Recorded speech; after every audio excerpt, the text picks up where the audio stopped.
देवाला वाटलं एक एक गेले तर गोकुळ वस पडत. देवानी लांब जाऊन दिले, चांगलं खूप दूर गेले. अनोळखी प्रदेश लागला त्यांना. देवानी त्याचं ऊन खूप पाहतून मायावी ऊन तयार केलं. त्या गवळणीला ताण लागली, घसा कोरडा पडला. ती नवऱ्याला म्हणावं पाणी पाणी. सावली सुद्धा पुढं त्या नवऱ्याने काय काय ते उतरलं खाली. ती बैल सोडले. ती बांबूची घोडी राहते ना, दुऱ्यांची खाली लावली. घोडीवर ती गाडी अशी दुऱ्या टोळ्यावर गाडी उभी केली. बैल बाजूला बांधले. त्या बैलाला थोडा तार लागला. 2 किलोमीटर फिरला, पाणीच नाही कुठून झाली घेऊन. आणि तो दिशेनं असं झाल्यावर देवाने हुबेहूब तिच्या नवऱ्याचं सोंग घेतलं. तिची दिशा भूल करून टाकली. तिला ते पाणी दिलं, थंडगार पाणी, शुद्ध पाणी, बिस्लरी वॉटर, 15 रुपये लिटर असं शुद्ध पाणी दिलं तिला प्यायला. पहिलं चुकले गाडी गोकुळाच्या दिशेने. वरून तिला म्हणतो हे काय हा विचित्र प्रदेश आहे. चुनका काय इथं सगळे माणसं एकासारखेच आहे.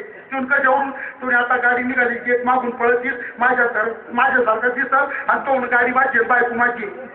तर ती त्याला म्हणजे तुम्ही काय बोलत्या, चप्पल नाही का माझ्या पायात, सोबत नाही का तोडायची त्याचं. आणि खरं नवरं केलं.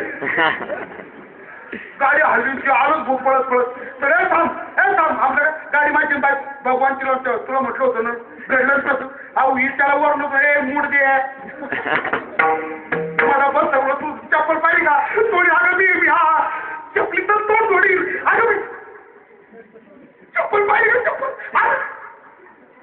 शेवटी याला काही जमाने खालच्यानी ते वरच्याला गाडीवर खाली वाढला, खाली पाडला आणि त्याच्या छातीवर बसला. आणि यांची चाललीच होती धरपकड. तेवढ्यात यांच्यासारखा तिसरा तयार झाला. तो गाडीवर बसला, चालली गाडी गेला डुबरायला नको गाडी तुझी. खाली पडल्या बसला तिच्या नवरीला मला काय मारितो गाडी तर चालली. त्यांनी पाहिलं थोडी आता आपलीच युती करू. दोघांनी युती केली. दोघांनी मिळून त्याला खाली वाढला. हे दोघं त्याला मारित होतं. त्यांच्या सारखा चौथं गाडी गोकुळापर्यंत नाटक करून गोकुळात आल्यावर दोघंच राहील. तिचं नवरांचे सारखे. नंदाकडे आलं गावचा पाटील मिटवायला. दोघं म्हणायची गाडी माझी बायको माझी. काय त्या नंदाने काय केलं, आता लांबच लांब चर खांदला. 100 फुटाचा लांब रुंद आणि 100 फूट खोळाचा चर खांदला. आणि त्याला याच्या पलीकडे जो उडी मारील बायको त्याची गाडी त्याची. आता कृष्णाला काय त्याने तुनकन उडी मारली की फुटकून पलीकडे गेलं. ते खरं नवरं होतं ना, ते लांब जायचं अर्धा किलो. आजूबाजू खावायचं काय क्रिकेट मध्ये तो बॉल फेकणार नाही का लांब जातो आवतान धरून पळत तसं ते लांब जायचं. आवतान धरायचं पळत यायचं खड्ड पाहिलं का जागी त्याचा मेळच पात्र. शेवटी तो नंदाला म्हणजे पाटील म्हणजे काय हे बाय मला गाडी नको उडी नको. नंदानी सांगितलं जो उडी मारू शकला नाही तो इथं खरा नवरा आहे. ते दिलं. मग कृष्णाने तिला सांगितलं आता शहाणपणा केला तर बरं झालं. पुन्हा गोकुळ सोडायचा विचार केला तर याद राहा अनेक गवळण अशा अनेक लीला भगवंताच्या गोकुळात झाल्या. शेवटी एक गवळणी गोकुळ सोडून जायची भाषा बोलल्यावर यशोदेने सांगितलं एक काम करा. मग तिला पटलं महाराज. त्यांचाच राग नाथ महाराज वर्णन घोर करतात. ऐका राणी कृष्णा कोणी देता कोणी कृष्णा काय खोड्या करतो. आपल्या घरात काही कमी आहे का. मग त्याला घरात जेवला. त्यांनी घरातल्या घरात खोड्या केल्या. मग या शोधाला कळलं आपलं पोरगं वात्रट आहे, याला घरी ठेवण्याच्या उपयोगाचं नाही. कृष्णा उद्यापासून घरी नाही राहायचं. तो म्हटलं आई परत तू तुझ्या तोंडून आलं माझं कामच संपलं तर मीच सांगतो उद्या जाई ना मी राहणार. दुसऱ्या दिवशी सगळे गोपाळ सगळ्या गाया घेऊन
महिन्यांवर गाया चालल्या.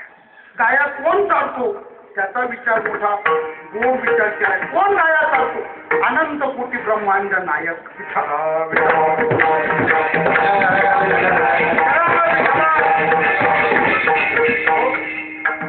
महाराज वर्णन करतात ज्ञानोबा ब्रह्मविद्येचा पुतळा गायराची तो गोवळा श्रुतीने नेत्या वळा वेदा सनकाधिका छंदे छंदे वेणुआ. वर्णन केलं महाराज. कोण गाया चालतो?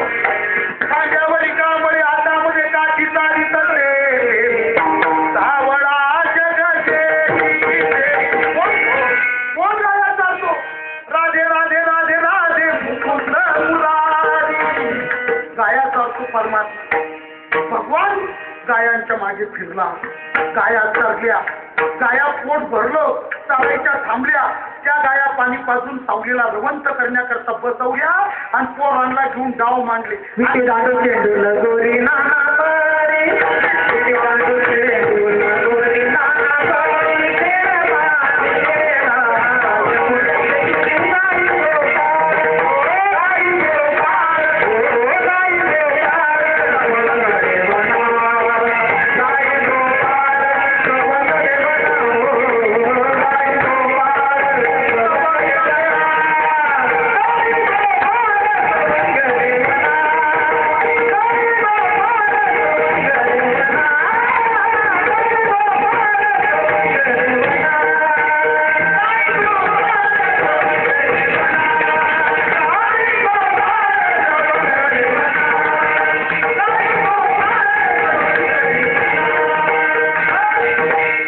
भगवान यमुनेच्या वाळवंटात सगळे खेळ मांडले.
वैशिष्ट्य सांगतो तुम्हाला. कृष्ण परमात्मा आणि गोपाल वाळवंटात जे खेळ केलेलं त्यांनी, त्या खेळाचे दोन प्रकारे मार.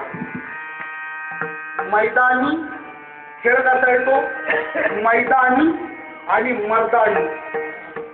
मर्दानी खेळ होते ते मर्दानी. मैदानात खेळायचे. आता काय झालं, खेळच संपले.